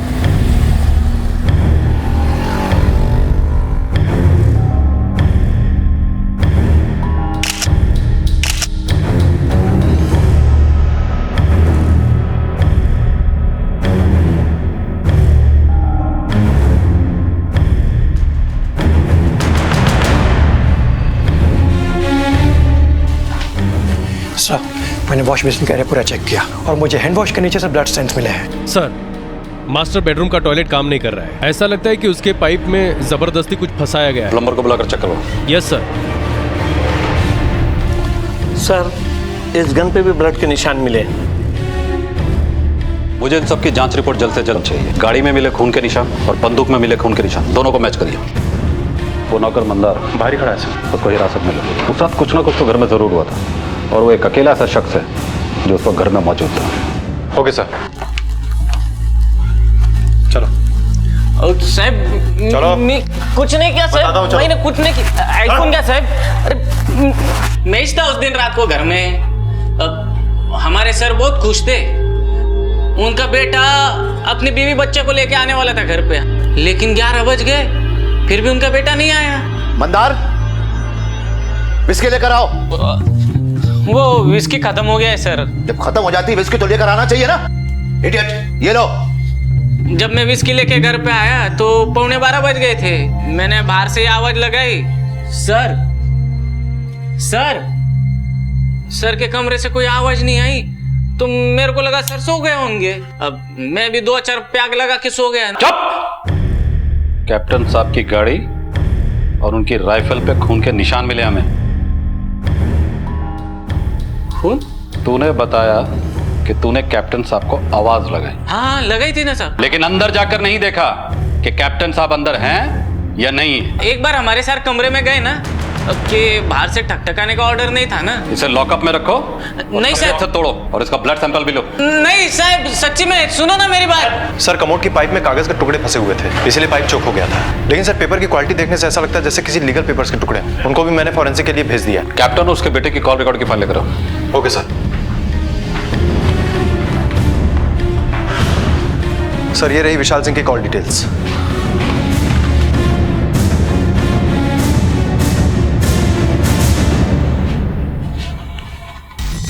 कॉल रिकॉर्ड के मुताबिक कैप्टन ने आखिरी कॉल अपने बेटे को किया था। जैसा कि मंदार ने बताया कि अब कैप्टन ने अपने बेटे से बात की, फिर वो अपने कमरे में चले गए। बेटा घर आने वाला था लेकिन आया नहीं। कैप्टन के बेटे विशाल सिंह के मोबाइल के लोकेशन के मुताबिक वो घर के आसपास ही था।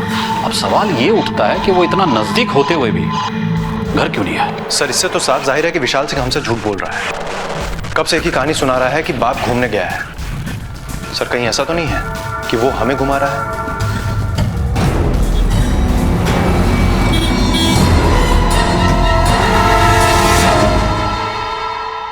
अब तक आपको यह बात तो पता चल ही गई होगी कि ये केस एक मिसिंग का केस नहीं बल्कि उससे कहीं ज्यादा है। आपके पापा के घर और गाड़ी दोनों जगह से हमें खून के निशान मिले। बहुत चिंता हो रही है मुझे मेरे पापा की। बहुत देर कर दी चिंता करने में। जैसे अब एक बात की और चिंता होगी आपको। 23 नवंबर की रात आप अपने पापा के घर से लगभग 1 किलोमीटर की दूरी पर थे। हाँ, मैं पास में था। तो ये बात आपने हमसे छुपाई क्यों? ये बात मुझे इतनी इंपॉर्टेंट लगी ही नहीं। 1 किलोमीटर की दूरी पर अपने पापा से मिलने नहीं जाना ये इंपॉर्टेंट नहीं है या फिर आपके पापा आपके लिए इंपॉर्टेंट नहीं है? आप लोग मुझे गलत समझ रहे हैं। एक्चुअली मेरी वाइफ की मेरे पापा से बिल्कुल बनती नहीं है। उनके डिसिप्लिन नेचर की वजह से ये वहां पर जाना पसंद ही नहीं करती है। जरा हमें भी तो बताइए कि आपकी वाइफ को आपके पापा से क्या प्रॉब्लम थी?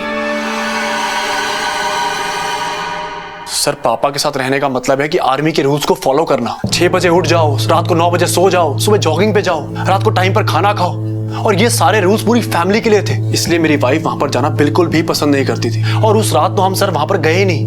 हम लोग तो पास के रेस्टोरेंट में डिनर कर रहे थे। अगर आपको विश्वास नहीं होता तो आप हमारे क्रेडिट कार्ड के बिल्स चेक कर सकते हैं। कमाल की बात है, बिना पूछे ही आप हमें एविडेंस बता देते हैं, फिर चाहे वो SMS हो या क्रेडिट कार्ड के बिल्स। लेकिन पता नहीं क्यों मुझे ऐसा लग रहा है कि आपके पिता गायब हैं लेकिन आप कुछ ज्यादा ही रिलैक्स्ड हैं। आप कैसी बात कर रहे हैं? वो मेरे पापा है। मैं मानता हूं कि मैंने इस बात को सीरियसली नहीं लिया, लेकिन ये सब क्या हो रहा है मुझे कुछ भी समझ में नहीं आ रहा। सर अगर आपको मुझ पे विश्वास नहीं है ना, आप ये देखिए, 2 दिन पहले 50,000 रुपए विड्रॉ और कल 75,000 रुपए विड्रॉ। अब ये सब देख के मैं क्या समझू, आप ही बताइए मुझे। सर पिछले 12 दिनों में कैप्टन के अकाउंट से 1,75,000 रुपए निकाले गए, कभी कर्नाटक से कभी केरल से।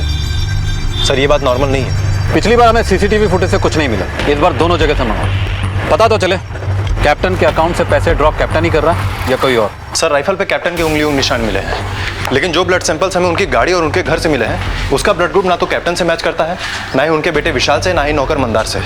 वो किसी और के हैं। तो ये तीसरा है कौन? कहीं ऐसा तो नहीं उस रात कैप्टन ने कत्ल किया, जिसे हम शिकार समझ रहे हैं वो शिकारी हो?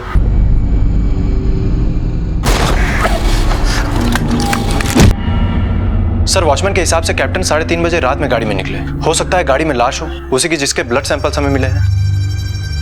सलाम साहब। हो सकता है कैप्टन लाश को ठिकाने लगाने के बाद भागते फिर रहे हो। सर मंदार रिमांड पे है, उसका क्या करना है? वार्निंग देके छोड़ दो, उससे कहो मुंबई से बाहर ना जाए। Okay sir. बैंक से CCTV फुटेज आई है।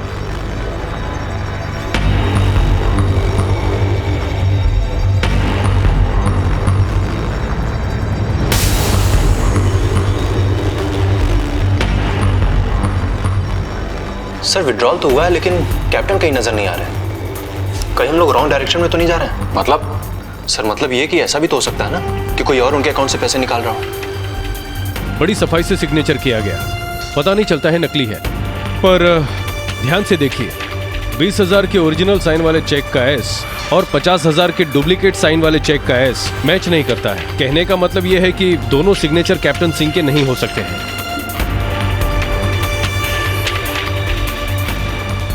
Are you sure ये सिग्नेचर कैप्टन श्रीकांत सिंह के नहीं? या आई एम 100% श्योर।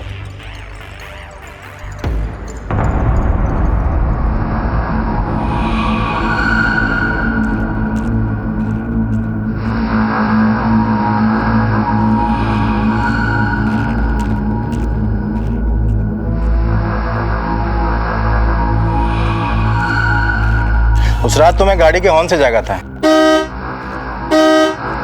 पर हाँ साहब, गाड़ी कैप्टन साहब की थी। सलाम साहब। गाड़ी के अंदर कैप्टन साहब ही थे? पक्का नहीं बोल सकता साहब। मतलब साफ है, वॉचमैन ने कार देखी, कार में किसी को देखा, लेकिन कार के हेडलाइट्स चालू होने की वजह से वो पहचान नहीं पाया। और सबसे बड़ी बात, वॉचमैन उस वक्त नींद में था और अक्सर ऐसे समय में दिमाग खुद ब खुद कुछ तस्वीरें बना लेता है और हो सकता है इसी के चलते उसे ऐसा लगा हो कि उसने कैप्टन साहब को गाड़ी से बाहर जाते हुए देखा, या फिर कोई और गया जिसे ये पहचान नहीं पाया। हो सकता है सर। कैप्टन सिंह का लापता होना, उनके घर और गाड़ी से खून के निशान मिलना और उनकी गुमशुदगी के दौरान भी उनके अकाउंट से पैसों का विड्रॉ होना। एक तरफ ये सारी बातें इस पेचीदा केस की गुत्थी को उलझा रही थी, तो वहीं दूसरी तरफ इस केस के अनजान रास्तों पर चाहे हल्की सी ही सही थोड़ी रोशनी जरूर डाल रही थी। कार में बैठा शख्स कैप्टन था या कोई और? बैंक अकाउंट से पैसे कैप्टन ने निकाले थे या किसी और ने? खून के धब्बे कैप्टन, उसके बेटे, उसकी बहन या नौकर के नहीं थे तो फिर किसके थे? सर, जैसा कि मेरा अनुमान था, फॉरेंसिक रिपोर्ट भी यही कहती है कि कमोड की पाइप से हमें जो टुकड़े मिले थे वो किसी लीगल पेपर्स के थे। सर, वो पेपर्स कैप्टन की वसीयत का ड्राफ्ट था, मगर रफ ड्राफ्ट, जो किसी वकील के बनवाने के पहले के होते हैं, जिसमें ना ही किसी नोटरी के सिग्नेचर होते हैं ना ही स्टैम्प। लेकिन सर, इस वसीयत पे किन किन लोगों के नाम थे ये पता नहीं चल पाया है, क्योंकि पेपर बुरी तरह से गल चुका था। कैप्टन की वसीयत के हकदार सिर्फ 2 शख्स हैं, एक उनका बेटा, दूसरे उनकी बहन। प्रॉपर्टी पे नजर उनके बेटे की। कमोड के पाइप में मिले वसीयत के फटे हुए टुकड़े और घर से मिले खून के निशान इस बात का सबूत है कि उस रात घर में कोई ना कोई वारदात तो जरूर हुई थी। कहीं ऐसा तो नहीं कि कैप्टन साहब ने अपने बेटे को वसीयत से बेदखल कर दिया और गुस्से में आकर बेटे ने बाप को मरवा डाला हो और उसने किसी को इस काम पे लगा दिया हो कि रेगुलर इंटरवल पे बैंक से पैसे विड्रॉ करता रहे ताकि किसी को कोई शक ना हो और सबको ये लगे कि कैप्टन साहब जिंदा है। हो सकता है सर। कैप्टन साहब का कोई ना कोई लीगल एडवाइजर तो जरूर होगा। पता लगा उनका लीगल एडवाइजर कौन है? मैं ना सिर्फ लीगल एडवाइजर हूँ बल्कि उनका दोस्त भी। कैप्टन साहब ने एक वसीयत बनवाई थी, शायद वो वसीयत आपने ही बनाई होगी। कैप्टन साहब वसीयत बनाने का इरादा रखते थे, इस बारे में मेरी उनसे बात भी हुई, लेकिन फाइनल ड्राफ्ट बना नहीं। आपकी जानकारी में कैप्टन साहब ने अपना फ्लैट और बाकी की जायदाद किसके नाम की? बेटे के नाम। एक ही बेटा है उनका, और किसके नाम करते हैं? क्यों? उनकी तो एक बहन भी हो सकता है कुछ हिस्सा बहन के नाम किया। हमने सुना है कि कैप्टन साहब और उनके बेटे के बीच संबंध कुछ कड़वे थे। कैप्टन साहब उससे नाराज रहा करते थे, लेकिन फिर भी जहां तक वसीयत का सवाल है वो अपने बेटे के नाम ही करना चाहते थे। रिश्तों से बढ़कर दुनिया में कोई दौलत नहीं है, लेकिन जब वही धन दौलत दाव पर लग जाए तब रिश्ते रेत पर फैली ओस की तरह गायब हो जाते हैं। क्या बेटा, क्या बाप। घर के कमोड में वसीयत के कागज के टुकड़े मिलते हैं, बेटा बाप की गुमशुदगी से बेफिक्र नजर आता है, तो ऐसे में पुलिस का शक कैप्टन के बेटे विशाल सिंह पर जाना गैर लाजमी तो नहीं? हो सकता है कि कैप्टन ने अपने लापरवाह बेटे को वसीयत से बेदखल कर दिया हो। ऐसे में कैप्टन की मौत से बेटे विशाल के लिए संपत्ति का रास्ता एकदम साफ हो जाता है। खैर, पुलिस सिर्फ विशाल पर शक कर सकती थी, कानूनी कार्रवाई नहीं, क्योंकि उनके पास विशाल के खिलाफ कोई ठोस सबूत नहीं थे। और तभी तफ्तीश का एक तार सबूत की शक्ल में सामने आया। हाँ बोले देशपांडे। सर, कार में मिला हुआ खून का सैंपल कैप्टन के घर में मिले हुए खून के सैंपल से बराबर मैच होता है, मगर एक बेहद इंटरेस्टिंग फैक्ट सामने आया है, और वो ये है कि इस आदमी का डीएनए एक और आदमी के डीएनए से मैच होता है, और वो कैप्टन के बहुत ही करीबी है। किसे?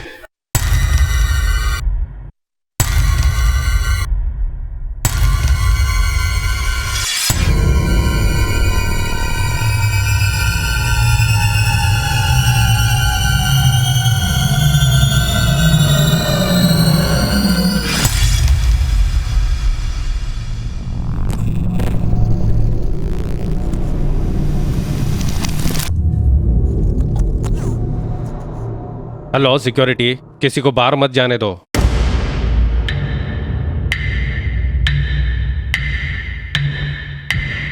एक मिनट सर, कुछ सिक्योरिटी प्रॉब्लम है। अरे सर प्लीज सर, रुकिए सर। अरे बोला ना सर, सर अरे सर पकड़ो उसको। अरे ये चोर है। अरे छोटे चोर है, भाग रहे, पकड़ो। अरे पकड़ो इसको। इंस्पेक्टर साहब लेके जाइए, ये चोर है, लेके जाओ साहब। जिंदगी का सफर रहस्यों से भरा है। यहाँ राह चलते कौन सामने आ जाए कहना मुश्किल है। बैंक के सीसीटीवी फुटेज में ये कौन शख्स था? अगर कैप्टन अपने अकाउंट से पैसे नहीं निकाल रहे थे तो ये कौन उनके पैसों पर सेंध लगा रहा था? मुंबई पुलिस की गतिशीलता काम आ गई। घर और गाड़ी में मिले खून के धब्बों का डीएनए एक ही आदमी का निकला। और डीएनए भी उसका, जो अब तक बेकसूर बना सबको गुमराह कर रहा था।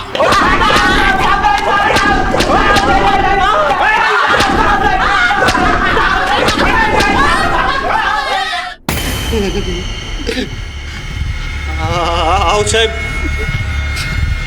मिलिंद मेरा चचेरा भाई है, पर हमने कुछ नहीं किया साहब। हाँ, हमने कुछ नहीं किया। इस आदमी का डीएनए एक और आदमी के डीएनए से मैच होता है।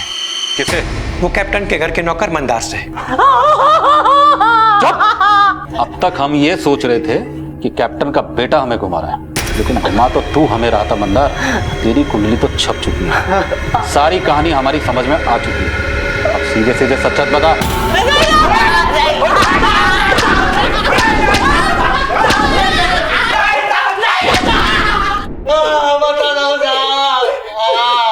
सब कुछ सच सच बताता हूँ। मैंने कप्तान सर से कर्जा लिया था। पहले वो 50,000 लौटा जो मैंने तुझे दिए थे। दे दूंगा ना सर, वो भी दे दूंगा। हाँ? किधर भाग के जाऊंगा? 10 सालों से आपके इधर इस तो काम कर रहा ना मैं। हाँ? और मेरे को खाली 1 लाख रुपया होना। वैसे भी आपके पास क्या कमी है सर? कमी नहीं है क्या मतलब? लुटा दो तुझ पे? बेटा है मेरा, पोता है मेरा। वो आते क्या आपको देखने को कभी? आपका दवा पानी खाना पीना ख्याल रखना सबको मैं तो करता। पिछले 10 सालों से आपकी सेवा कर रहा मैं। आप मेरे को 1 लाख नहीं दे रहे हा? और ऐसी औलाद को दे रहे जो कभी थूकती भी नहीं आप पर। Shut up! मेरे को शट अप कर सकते हैं आप, नो करे ना मैं। मगर सर वो है क्या किसी काम का? हा? आप उनके लिए खाना बना के रखते हो, लेकिन मेरे को तो खाना पड़ता ना। वो बचा कुचा कुत्ते खाते। वो आपकी बहू नफरत करती है आपसे, नफरत। और ऐसे ही परिवार को सब कुछ लुटाना चाहते हो आप। आपका दूसरा कोई बेटा होता ना तो कम से कम 2-4 दिनों के लिए तो पोते को छोड़ के जाता आपके पास। पर विशाल भैया तो वो भी नहीं करते, और उसे कोई सब कुछ देने चले हो आप। वाह सर वाह।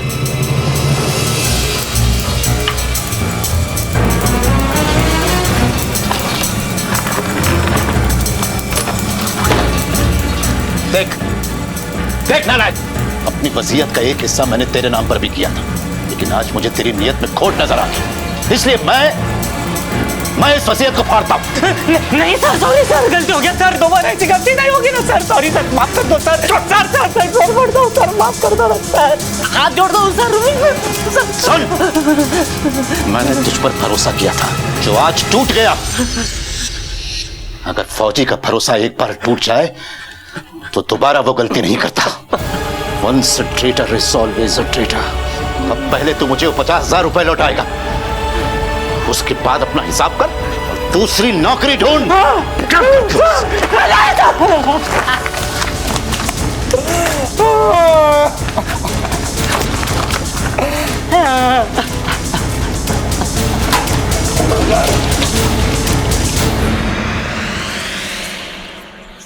मेरे को लगा कप्तान सर का गुस्सा 1-2 दिन में ठंडा हो जाएगा। हमेशा नहीं होता था, पर इस बार तो उन्होंने ठानी रखा था कि मेरे को काम पे से निकाल देंगे। इसके लिए मैंने अपने भाई मिलिंद को बुलाया। ये बग मिलिंद, अपने को ऐसा साइन मांगता एकदम बग उनके। अरे ये तो अपने बायत का खेल। मिलिंद 40 साइन करने में मास्टर था, और उस रात को जब उनका बेटा घर नहीं आया तब कप्तान सर बहुत दुखी हो गए थे। इसके लिए मैंने मिलिंद को पहले से बुला के रखा था।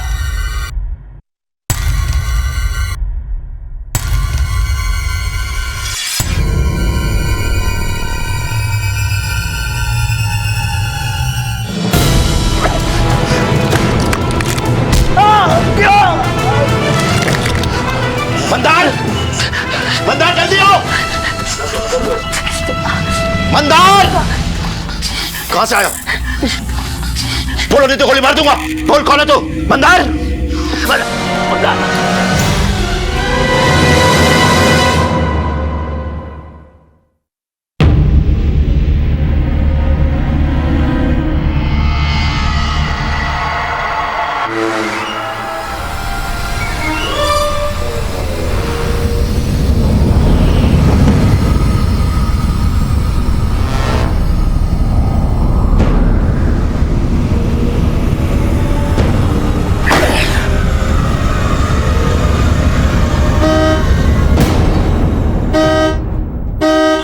कैप्टन साहब,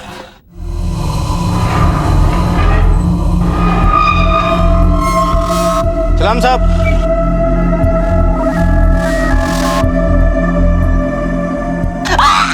अब ये बता, कैप्टन साहब की बॉडी कहाँ है?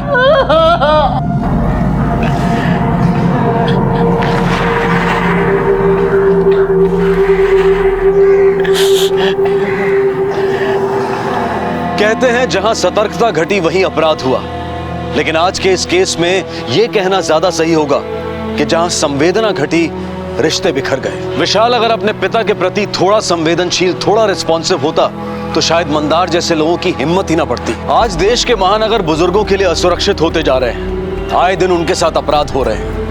ताउम्र हमारी सुरक्षा करने वाले आज बेहद असुरक्षित हैं। मंदार और उसके साथी मिलन पर आईपीसी की धारा 25, 27, 54 और 61 के तहत कड़ी कार्रवाई की गई। माँ बाप वो दौलत है जिसके बदले में जहां भी मिल जाए तो कम है, लेकिन शायद इस बात का इल्म हमें तब होता है जब वो हमारे बीच नहीं रहते।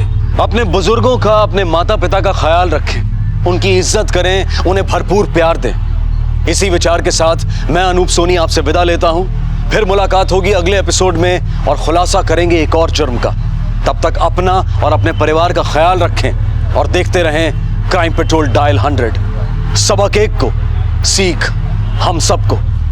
जय हिंद। इस तरह के और भी एपिसोड देखने के लिए हमारे चैनल को सब्सक्राइब करें और बेल आइकन दबाना ना भूलें।